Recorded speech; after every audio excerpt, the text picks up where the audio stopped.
Hi everyone, I am Dr. Parag Shah, consultant endocrinologist at Gujarat Endocrine Center, Ahmedabad. I would like to discuss a very interesting but a very common case which all of us see in our routine clinical practice. A newly diagnosed type 2 diabetes with high HbA1c. So here is a patient, Mr. AB, detected type 2 diabetic 6 months back. He is 45-year-old. He has a multiple risk factors. He is centrally obese, hypertensive, dyslipidemia. He was treated with metformin with lifestyle modifications. During the subsequent follow-up visits, his sugar was not optimally controlled and his lab parameter showed HbA1c of 8.5, EGFR of 85, LDL of 80, HDL of 38, triglyceride of around 210, and he has been on metformin 1000 milligram twice a day, lisinopril 10 mg, metoprolol 100 mg per day, and atorvastatin 20 mg per day, along with the aspirin of 75 mg. So on a physical examination, he is centrally obese, acanthosis. He got a BMI of 31 kg per meter square. Heart rate is 78 and blood pressure is well controlled, being 120 by 70. So what are the things which we should be aiming at? Whether we should be asking for more vigorous lifestyle control and continue with metformin since he's only 6 months of diabetes. But what are the data suggesting that early aggressive intervention and achievement of good glycemic control is very crucial, not only for the duration of the good glycemic control, but for the long-term risk of micro and macrovascular complications.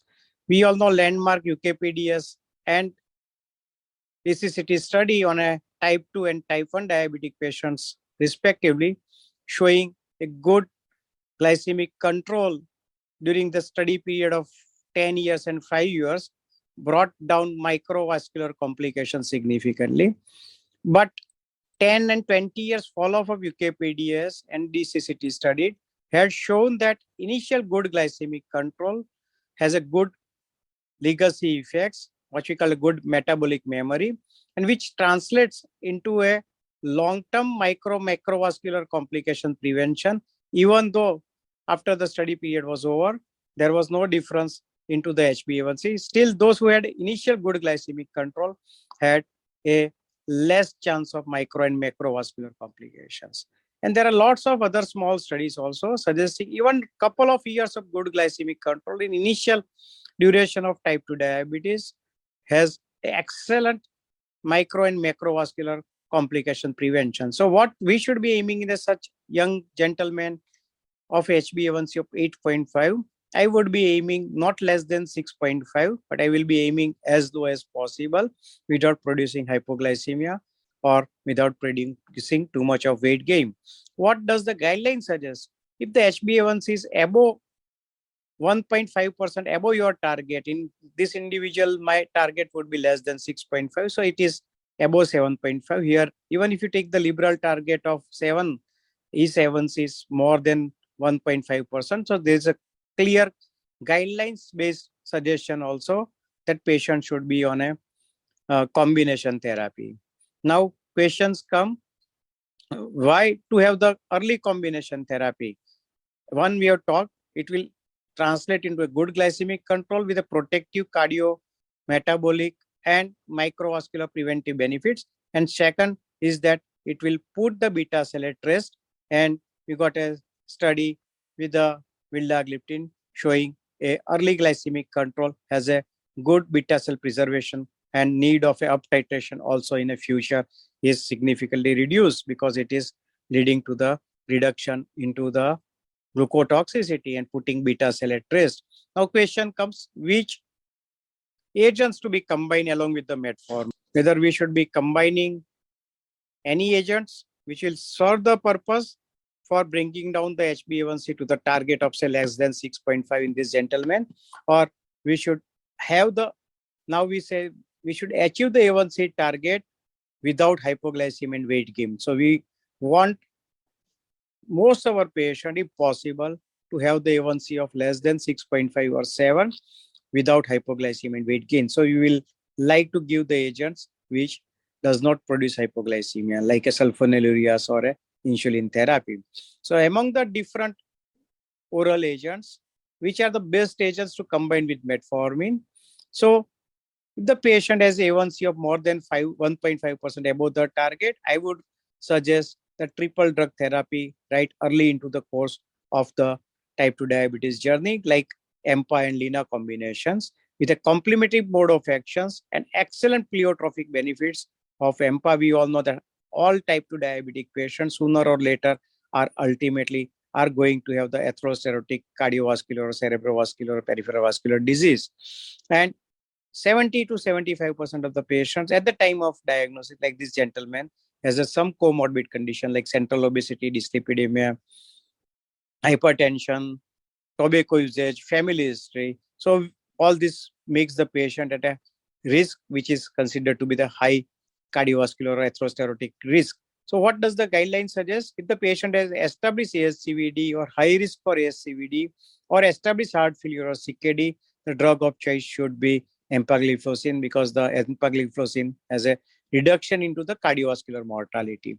And linagliptin being a agent studied quite well in a different subset of the patients, including cardiovascular outcome trials showing cardiovascular neutrality and some renoprotective benefits. So if I combine metformin with a empalina combination, what we are achieving? We are achieving a good A1C targets of less than 6.5, reasonably well expected that patient will be able to achieve. Patient having a multiple cardiovascular risk factors like a type 2 diabetic with a BMI high, hypertension, dyslipidemia. So probably it will give him a reduction into the atherosclerotic or a future cardiovascular disease, and decrease into the EGFR would be significantly halted by giving the EMPA. We know the EMPA has now data even in a non-diabetic patient who has high risk of heart failure or a renal insufficiency without diabetes being a cause of it, also shows a benefit. So HbA1c decrements by empalina 25 5 milligram is demonstrated that we will expect around 1.5 to 2% A1c reduction in 24 weeks of time. So we will achieve the glycemic target. We will achieve the central obesity reduction. Around 3 to 4% weight loss is usually observed in the patients on EMPA, which is a metabolically healthy weight loss. So patient would have a reduction into the insulin resistance, reduction into the atherosclerotic process, and combination of these two would not produce hypoglycemia, would be lipid neutral, and it will absolutely keep the patient's dose stable for years together. And got a huge experience that when we give such type of agents quite early, you really don't need to up titrate or down titrate the dosage.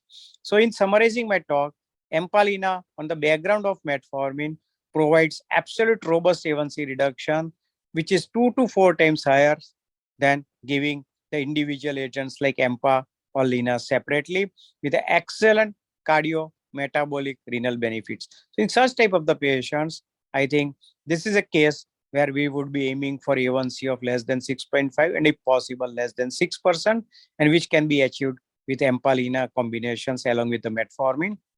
And of course, it will give a long-term cardio-renal metabolic benefits.